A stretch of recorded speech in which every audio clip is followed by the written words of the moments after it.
আবির পরীক্ষা দেয় দেখ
আসসালামু আলাইকুম। সবাই কেমন আছেন?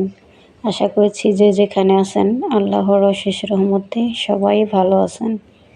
তো আলহামদুলিল্লাহ আমরাও ভালো আছি। তো আজকে হচ্ছে রাতে রান্না করতে আসলাম। আজকে রাতে রান্না করব হচ্ছে পাঙ্গাস মাছের মাথা দিয়ে, পালং শাক দিয়ে আর হচ্ছে মূলা দিয়ে মসুরের ডাল। তো এই যে পালং শাকগুলো বের করে নিয়েছি। তো এই শাকগুলো হচ্ছে কিছুদিন আগের ছিল। কিছুদিন আগে হচ্ছে একসাথে অনেকগুলো শাক আনছিলাম, মেথি শাক, লাউ শাক আর হচ্ছে পালং শাক। তো আমি ভাবছিলাম হয়তো শাকগুলো নষ্ট হয়ে গেছে, কিন্তু না, শাকগুলো নষ্ট হয়নি, সুন্দরই রয়েছে এখনও। তো যাই হোক, আমার রান্না বাড়াটার সাথেই থাকেন, তো দেখতে থাকেন।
তো এই যে হচ্ছে মূলার ডাল।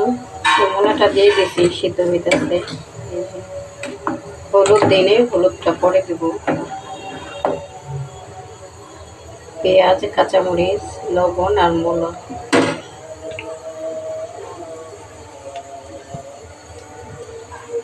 এদিকে তরকারিটা রান্না করবো।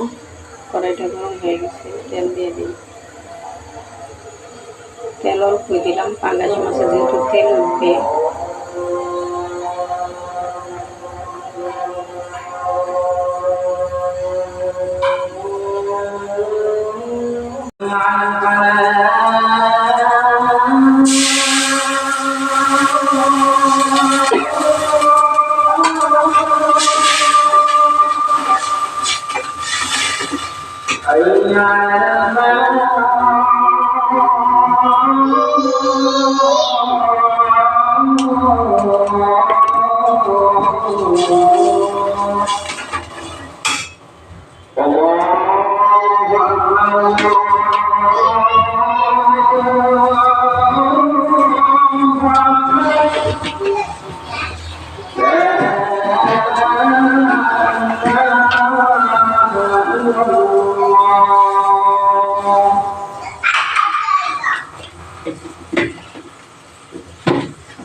পাখি ব্যথা পাবা কিন্তু ব্যথা পারলে আর কান্না করবো না।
বারান্দায় বারান্দায়।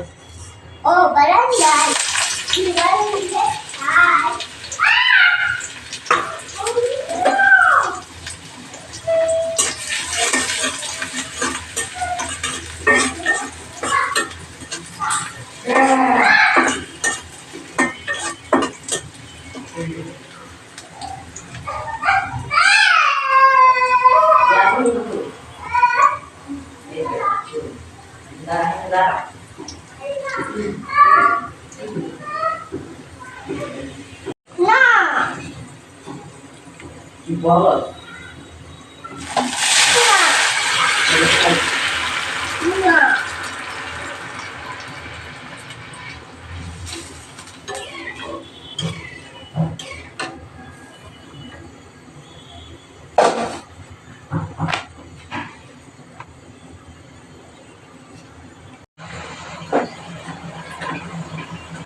যে দেখেন মোলার ডালটা হয়ে গেছে। আজকে রাতের জন্য এই আমাদের রান্না করা প্রায় শেষ। এখন ভাত বসাই দিছি।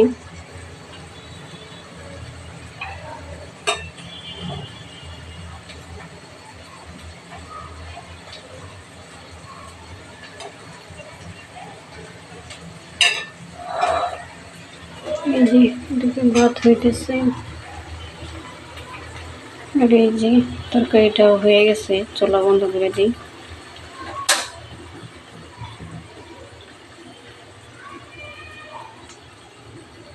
পাঙ্গাস মাছের মাথা লেজ দিয়ে পালং শাক চচ্চড়ি।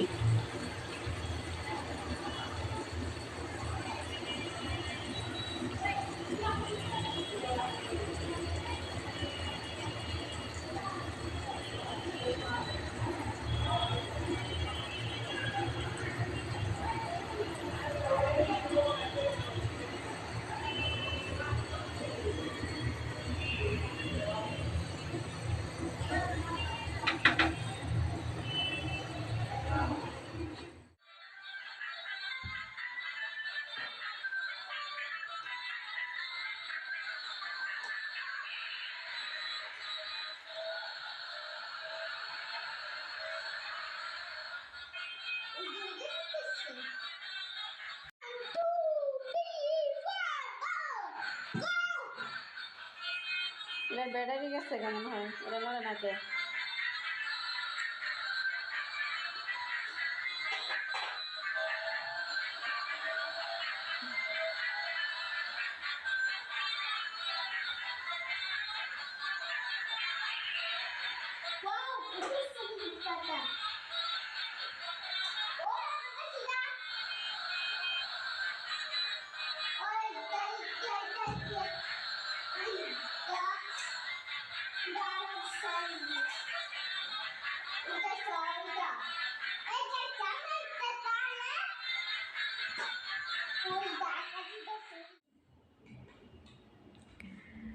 তো এই যে হচ্ছে আমাদের খাবার দাবার রেডি।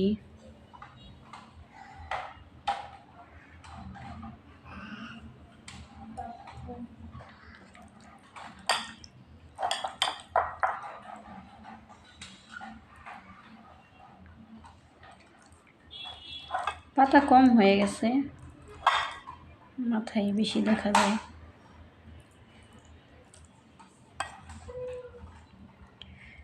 তো এই সমস্ত খাবার কিন্তু আমার অনেক পছন্দের। বিয়ের আগেই আমি এগুলো পছন্দ করতাম। ভাঙ্গা মাছের তরকারি কি বলা হয় আমাদের বাড়িতে। তো আমার মা এরকম রান্না করতো, দেখতাম এরকম এই পিপুল পাতা, এই আপনারা যে কোনো মাথা দিয়ে আর কি ভাঙ্গা মাছের তরকারি, পিপুল পাতা বা যেরকম পালং শাক শীতের সিজনে, তারপর হচ্ছে গৈনালি পাতা। গৈনালি পাতা এটা আপনারা অনেকে চিনবেন না, আমাদের আঞ্চলিক ভাষায় ওইটা বলা হয়। তো আমি যদি গ্রামে যাই আপনাদের সাথে শেয়ার করব ওই গৈনালি গাছটা। তো এই সমস্ত তরকারি আমার প্রচুর পছন্দ ছিল। এখনও মাঝে মধ্যে আর কি আমি যদি আনি তাহলে আর কি খাই। আর আপনাদের ভাইয়াকে দিয়ে তো এই সমস্ত শাক সবজি খুব কম আর কি আনা হয়। ও যেহেতু এগুলো পছন্দ করে না, তো এগুলো আনেও না। এখানে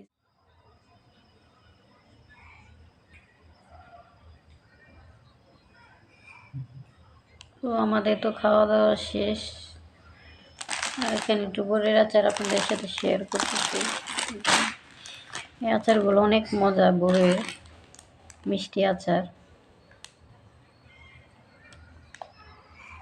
তো আমরা যেদিন আর কি গ্রামে গেছিলাম, তো সেদিন হচ্ছে আপনাদের ভাইয়ের দোকানের পাশ দিয়ে হচ্ছে গেছিলাম।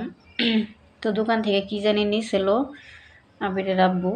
তো আমি একবার দূরে থেকে এই বড়ের আচারটা দেখছি, দেখার পর আর কি বললাম যে এটা একটা নিয়ে আসো।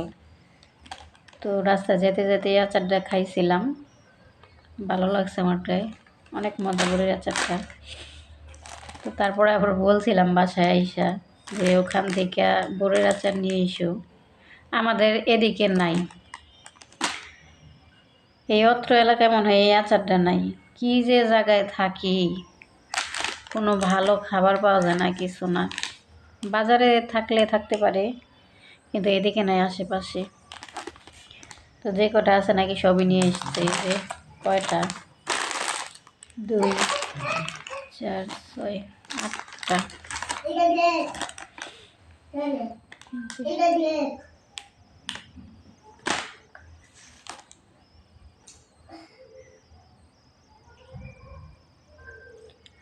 তো আজকে তাহলে এই পর্যন্তই। সবাই ভালো থাকেন, সুস্থ থাকেন। আল্লাহ হাফেজ।